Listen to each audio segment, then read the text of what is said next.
Doctor Afia সিদ্দিকের ব্যাপারে সবার জানা নাই। ইয়াং ছেলেরা যারা অনলাইন ঘাটাঘাটি করে ডক্টর আফিয়া সিদ্দিকের ব্যাপারে ভালো করে জানে, আমার মুরব্বীর বাবারা জানে না। ডক্টর আফিয়া সিদ্দিকা আমার এই বোনটাকে আজও পর্যন্ত আমেরিকার কারাগারের মধ্যে বন্দী করে রাখা হলো। পাকিস্তানি বংশোদ্ভূত এই নারী এত পরিমাণে ইমানওয়ালা। আমেরিকার এমন কোন দামি দামি বড় বড় ভার্সিটি নাই যে ভার্সিটির মধ্যেও উনি যায় নাই, পড়েন নাই। অনার্স মাস্টার্স করনেওয়ালা আল্লাহর এই বান্দি একজন সায়েন্টিস্ট, স্নায়ু বিজ্ঞানী। শুধু তাই না, একাধারে তিনি 30 পারা কোরআনের একজন হাফেজা। হিজাব মেনটেন করে চলে, জীবনে কোনোদিন হিজাব ছাড়ে নাই। আমেরিকার বিজ্ঞানীদের মাথা নষ্ট হয়ে গেল। সে তো আমাদের এলাকায় পড়লো, সে তো হিজাব পড়ার কথা না, সে উলঙ্গ চলাফেরা করবে, এটাই ভালো। কারণ আমেরিকার কাছে উলঙ্গ চলাফেরা করে এদের কাছে এদের অভ্যাস মনে হয়, এদের চরিত্র মনে হয়, এটা এদের আদর্শ মনে হয়। কিন্তু মুসলমানেরা এটা করতে পারে না। মুসলমানদের আদর্শ হিজাব, মুসলমানদের আদর্শ পর্দা, মুসলমানদের আদর্শ হলো নিকাব। মুসলমানরা জানে একটা হিজাবের মধ্যে, নিকাবের মধ্যেই আদর্শ লুকায়া থাকে, ঠিক কিনা? রাস্তা দিয়ে হেঁটে হেঁটে চলে, এক আল্লাহর বান্দি, হিজাব নাই। যুবক দেখলে তো তার ইফটিজিং করবে, মজা করবে, ডাক দিবে, শীষ দিয়া দিবে, এটাই স্বাভাবিক ব্যাপার। একটা মহিলা মাদ্রাসার মেয়ে 2-3 জনে রওনা হয়ে গেল, যুবকেরা যাবেও না, মনে করবে এই মেয়েগুলো ভালো, যেহেতু সে মাদ্রাসায় পড়ে, আবার পর্দা মেনটেন করে, আবার সুন্দর করে কালো বুরকা লাগায়া যায়, তাহলে আমরা তারে ডিস্টার্ব করতে রাজি না, পারবো না। কিন্তু ওই মহির মেয়েটাও যদি বোরকা টুরকা ফালাইয়া, নিকাব ফালাইয়া, হিজাব ফালাইয়া, চুলগুলো সাইরা দিয়া রাস্তার ডানে বামে ঘুরঘুর ঘুরঘুর করে যদি বইরা যায়, যুবকেরা দেখলে তো এমনিতে ইফটিজিং করবে, ঠিক কিনা? হিজাবের মধ্যে আছে সম্মান।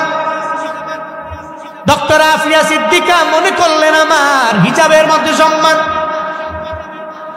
এই জন্য মাথা নত করতে রাজি না। কিন্তু আমেরিকার লোকেরা ওরে তো ধরে নেওয়া লাগবে, ওরে জেলখানার বাইরে রাখলে হবে না। চিন্তায় পড়ে গেল, পাকিস্তানি আর্মিদেরকে জানায় দিল, তোমাদের পাকিস্তানের করাচির মধ্যে এক মহিলা আমেরিকায় পড়েছে, ডক্টর আফিয়া সিদ্দিকা, জানো না? আমাদের হাতে তুলে দাও, আমাদের হাতে তুলে দাও। সে জঙ্গি সংগঠনের একজন বড় গোয়েন্দা। পাকিস্তানের আর্মিরা চিন্তা না করে ডক্টর আফিয়া সিদ্দিকা 2003 সালে উঠে দিল। আমেরিকার সৈন্যরা নিয়ে এমন কোন টর্চার নাই মহিলাটাকে করে নাই। বলে পৃথিবীর যত বড় বড় বড় বড় শাস্তি আছে তারা দেওয়া হলো। তার সমস্ত দাঁতগুলো প্লাসের মাধ্যমে উঠে দেওয়া হয়েছে, তার চুলগুলো ফালাইয়া দেওয়া হয়েছে, কারেন্টের বড় বড় বাল্বের শক তারে দেওয়া হয়েছে। শুধু তাই না রে বাবা, এমন টর্চার তারে করা হলো, তার সামন দিয়ে কোরআনের প্রত্যেকটা পৃষ্ঠা ছিঁড়ে ছিঁড়ে ছিঁড়ে ফালায়া বলে, এই পৃষ্ঠার উপর দিয়ে হেঁটে যাও, নাইলে তোমার 3টা ছেলেকে বিদায় করে দেওয়া হবে। চিল্লায়া পড়া যাবে কি? নাউযুবিল্লাহ। আমেরিকার সৈন্যরা বলতে লাগলো, ডক্টর আফিয়া সিদ্দিকা, যদি বাঁচতে চাও ঈমান ছেড়ে দাও। ডক্টর আফিয়া সিদ্দিকা বলে, আমার দেহের মধ্যে যতদিন পর্যন্ত 1 ফোঁটা রক্ত আমার থাকবে, আফিয়া সিদ্দিকারে মারতে পারো, কাটতে পারো, কিন্তু কালেমা ছাড়তে পারি না। চিল্লা পড়া যাবে কি? মারহাবা।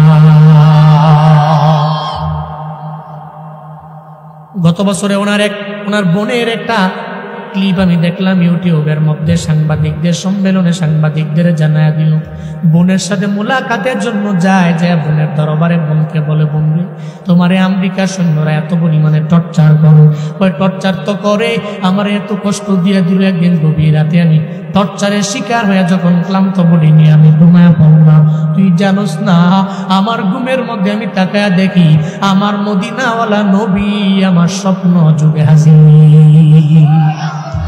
আমি মায়ার নবীরে বলতে লাগলাম, ও পয়গম্বর আমার, আমি ডক্টর আফিয়া সিদ্দিকাকে এত পরিমাণে টর্চার করা হয়, কপালে আমার কি দুঃখ, আমার কি এই বিপদটা কাটবে না গো নবী আমার? মায়ার নবী বলে, রে আফিয়া, আমি তো তোমার জন্য চিন্তা করি না, আমি চিন্তা করি 200 কোটি মুসলমানের জন্য, যে তোমার মতো একটা বন্টারে ইমান হলে বন্টারে আমেরিকার কারাগার থেকে এরা কেড়ে নিয়ে যাইতে পারল না।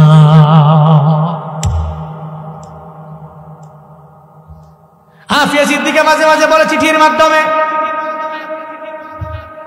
এই পৃথিবীর 200 কোটি মুসলমান, 57টা মুসলিম রাষ্ট্রের প্রধান, আমার মতো বন্টারে তোমরা আমেরিকার কারাগারের মধ্যে ফেলেয়া কেমনে আরামে ঘুমাও, কেমনে আরামে খাও।